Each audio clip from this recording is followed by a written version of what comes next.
Hi friends, പുതിയൊരു വീഡിയോയിലേക്ക് എല്ലാവർക്കും സ്വാഗതം. ആകാശും ചാരുവും അമ്പലത്തിൽ പോയി പ്രാർത്ഥിച്ച ശേഷം തിരിച്ചു വീട്ടിലേക്ക് പോവാണ്. അങ്ങനെ ബൈക്കിൽ പോകുന്ന സമയത്തും ആകാശ് ചാരുവിനോട് ഒന്നും മിണ്ടാതെ പരസ്പരം രണ്ടുപേരും ഒന്ന് തൊടുക പോലും ചെയ്യാതെയാണ് പോയിക്കൊണ്ടിരിക്കുന്നത്. പെട്ടെന്നാണ് ചാരുവിന് അക്കാര്യങ്ങളൊക്കെ ഓർമ്മ വരുന്നത്. അരവിന്ദൻ ചാരുവിൻ്റെ കാലിൽ പാദസരം ഇട്ടുകൊടുത്തതും ഒക്കെയുള്ള കാര്യങ്ങളൊക്കെ ഓർമ്മ വരുന്നത്. അപ്പോൾ പെട്ടെന്ന് ചാരു പറയാണ്, അക്കുച്ചേട്ട ഒന്ന് ബൈക്ക് നിർത്ത് എന്ന് പറയുമ്പോൾ എന്ത് പറ്റി എന്ന് ചോദിക്കുകയാണ്.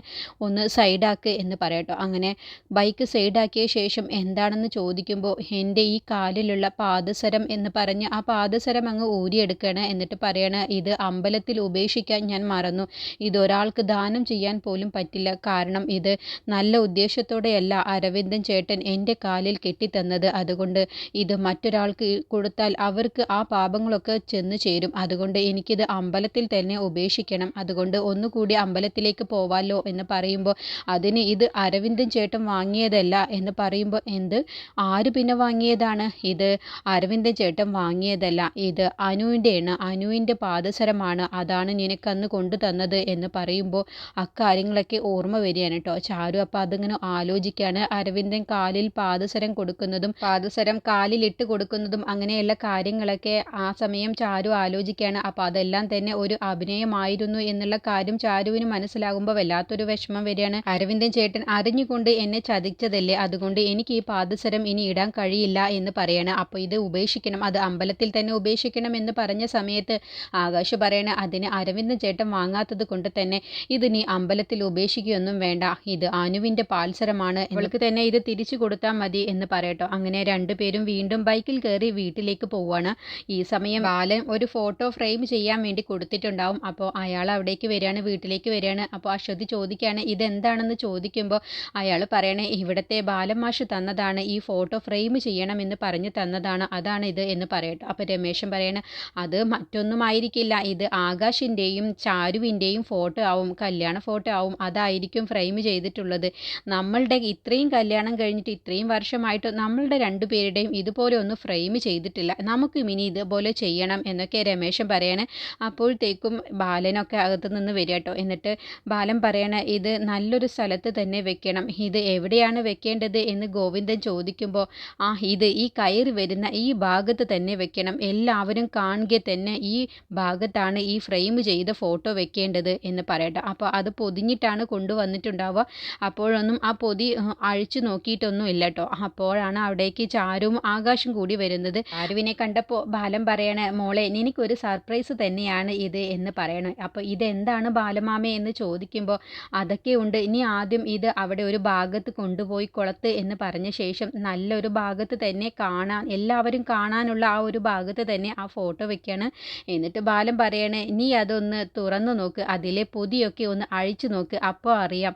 അപ്പോൾ ഇതെന്താണ് ബാലമാമി എന്ന് ചോദിക്കുമ്പോൾ അതിനെ തുറന്നു നോക്ക്, അപ്പോൾ നിനക്ക് മനസ്സിലാവുമല്ലോ എന്ന് പറയട്ടോ. എല്ലാവരും നല്ല ആകാംക്ഷയോട് കൂടിയിട്ടാണ് നോക്കി നിൽക്കുന്നത്, ഇത് എന്തായിരിക്കും എന്നുള്ള ഭാവത്തിൽ കേട്ടോ. ഇത് ആകാശേട്ടൻ്റെയും ചാരു ചേച്ചിയുടെയും ഫോട്ടോ തന്നെ ആയിരിക്കും എന്നുള്ള ഭാവത്തിലാണ് അനുവൊക്കെ നിൽക്കുന്നത്. അപ്പോഴത്തേക്കും ഹേമ കൂടി അവിടേക്ക് വരികയാണ്. എന്നിട്ട് ഹേമ ഇതൊക്കെ മാറി നിന്നോണ്ട് ഇങ്ങനെ കാണാൻ കേട്ടോ, ദേഷ്യത്തിൽ ഇങ്ങനെ കാണുകയാണ്. അങ്ങനെ ചാരു ആ പൊതി അങ്ങ് അഴിച്ചു നോക്കുന്ന സമയത്ത് ചാരുവിന് സന്തോഷം കണ്ട് കണ്ണിലൊക്കെ വെള്ളം നിറയാൻ കേട്ടോ. എന്നിട്ട് ആകാംക്ഷയോട് കൂടി ആ ഫോട്ടോ നോക്കുകയാണ്. അപ്പോൾ ആകാശും ആ ഫോട്ടോ കണ്ടപ്പോൾ പുഞ്ചിരിക്കുകയാണ്, സന്തോഷത്തോടു കൂടി. ആകാശിനും ഒക്കെ ഇഷ്ടമാവുകയാണ് കേട്ടോ ആ ഫോട്ടോ കണ്ടപ്പോൾ.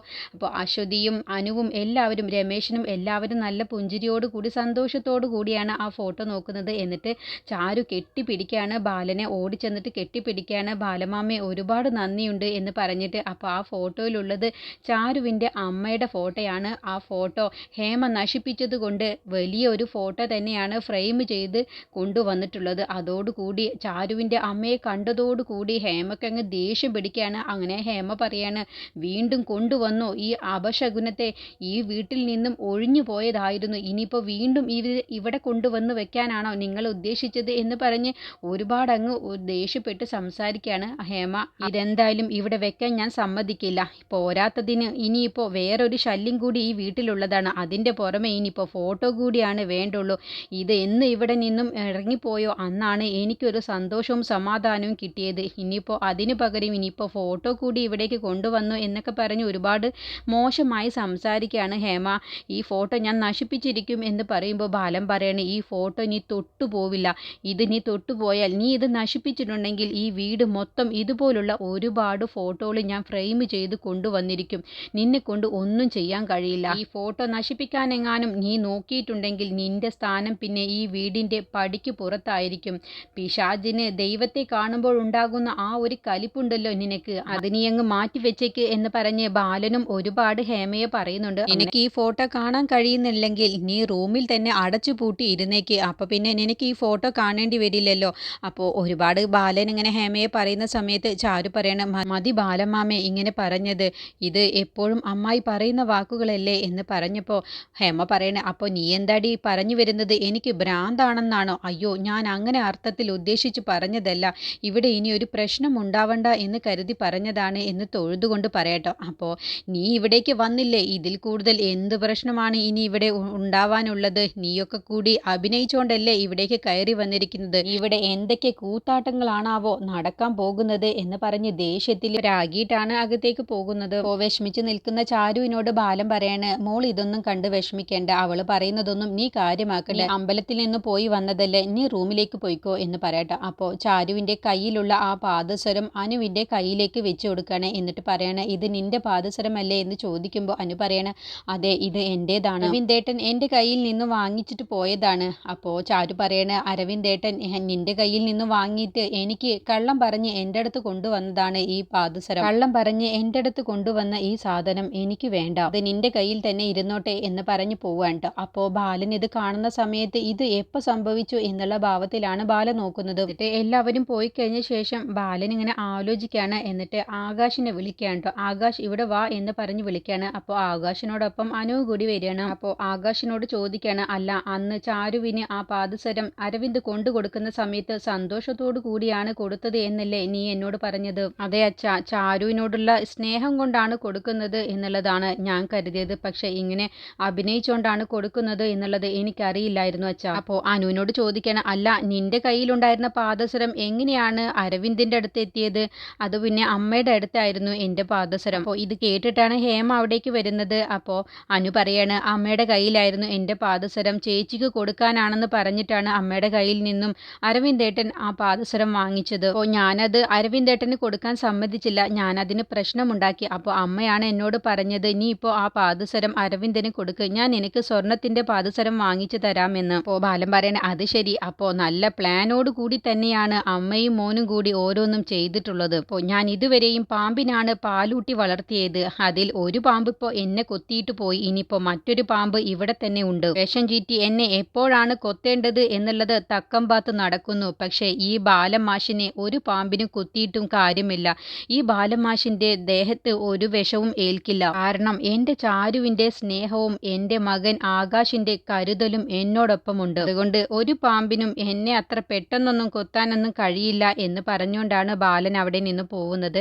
അങ്ങനെ അനു അവിടെ നിന്ന് ഒന്നും മിണ്ടാതെ പോവാട്ടോ. അപ്പോൾ ആകാശ് ഹേമയെ ഒന്ന് നോക്കുകയാണ്. അപ്പോൾ ഹേമ ആകാശിൻ്റെ ദേഷ്യത്തിൽ നോക്കുകയാണ്. അപ്പോൾ ആകാശ് ഒന്നും മിണ്ടാതെ അവിടെ നിന്ന് പോവാണ്. എന്നിട്ട് ചാരുവിൻ്റെ അടുത്തേക്ക് ബാലൻ ചെല്ലുകയാണ്. അപ്പോൾ ചാരു ഇങ്ങനെ ആലോചിച്ച് വിഷമിച്ചിരിക്കുന്ന സമയത്ത് ചാരുവിനോട് ബാലൻ പറയണം, അവളെ ചാരു, ഈ ബാലമാമനോട് നീ ക്ഷമിക്കണം, എന്ത് ബാലമാമ എന്നോട് അങ്ങനെയൊക്കെ പറയുന്നത്? അല്ല മോളെ, ഞാനൊന്നും അറിഞ്ഞില്ല, എന്നെ എല്ലാവരും പറ്റിക്കുകയാണെന്നുള്ളത് ഞാൻ അറിയാതെയാണ് ഞാൻ നിന്റെയും അരവിന്ദിൻ്റെയും വിവാഹം നടത്താൻ വേണ്ടി തീരുമാനിച്ചത്. അവനെ ഞാൻ കണ്ണും പൂട്ടി വിശ്വസിച്ചു, അവനും അവൻ്റെ അമ്മയും കൂടി എൻ്റെ മുന്നിൽ അഭിനയിച്ച് എൻ്റെ സ്വത്തും എൻ്റെ പണവും തട്ടിയെടുക്കാൻ വേണ്ടിയിട്ടാണ് അവർ ഓരോന്നും ചെയ്തത്.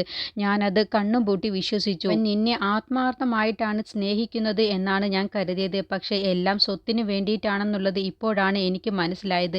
എന്നെ പറ്റിച്ചതുപോലെ നിന്നെയും അവൻ വിശ്വസിപ്പിച്ചു, നീയും അതെല്ലാം വിശ്വസിച്ചു, ഇതിനെല്ലാം കാരണം ഞാനാണ്, മോൾ എന്നോട് ക്ഷമിക്കണം എന്ന് പറഞ്ഞ് ബാലൻ തൊഴുതുകൊണ്ട് ചാരുവിനോട് ക്ഷമ ചോദിക്കുമ്പോൾ ചാരു അങ്ങ് പൊട്ടിക്കരഞ്ഞുകൊണ്ട്, എന്താ ബാലമാമ ഈ കാണിക്കുന്നത്? എന്നോട് എന്തിനാണ് ക്ഷമ ചോദിക്കുന്നത്? ഞാൻ കാരണമാണ് നിന്റെ ജീവിതം തകർന്നത്, നീ ഒരുപാട് സ്വപ്നം കണ്ടതല്ലേ, എന്നിട്ട് ഞാൻ കാരണം എന്ന് പറഞ്ഞ് ബാലൻ വിഷമിക്കുമ്പോൾ ചാരു പറയണേ, എന്താ ബാലമാമ ഈ പറയുന്നത്? എന്നെ പഠിപ്പിച്ചതും എന്നെ ഈ നിലയിൽ എത്തിച്ചതും എന്നെ വളർത്തിയതും എല്ലാം ബാലമാമയല്ലേ. എനിക്ക് ബാലമാമനോട് ഒരു കാര്യം പറയാനുള്ളത്, അരവിന്ദേട്ടൻ എൻ്റെ കയ്യിൽ നിന്നും എല്ലാം വാങ്ങിച്ചു കൊണ്ടുപോയില്ലേ, അതൊന്നും തിരിച്ചു വാങ്ങരുത്, അത് അരവിന്ദേട്ടൻ എടുത്തോട്ടെ എന്ന് പറയുമ്പോൾ ബാലൻ പറയണ, ഇല്ല, അത് മാത്രം ചാരു നീ പറയരുത്, കാരണം അവൻ എന്നെ മാത്രമല്ല പറ്റിച്ചത്, നിന്നെയും കൂടിയാണ് അവൻ പറ്റിച്ചത്. എന്നെ അവൻ പറ്റിച്ചതുകൊണ്ട് എനിക്കൊരു പ്രശ്നവുമല്ല. പക്ഷേ നീ ഒരു തെറ്റും ചെയ്യാത്ത നിന്നെ അവൻ എന്തിനാണ് പറ്റിച്ചത്?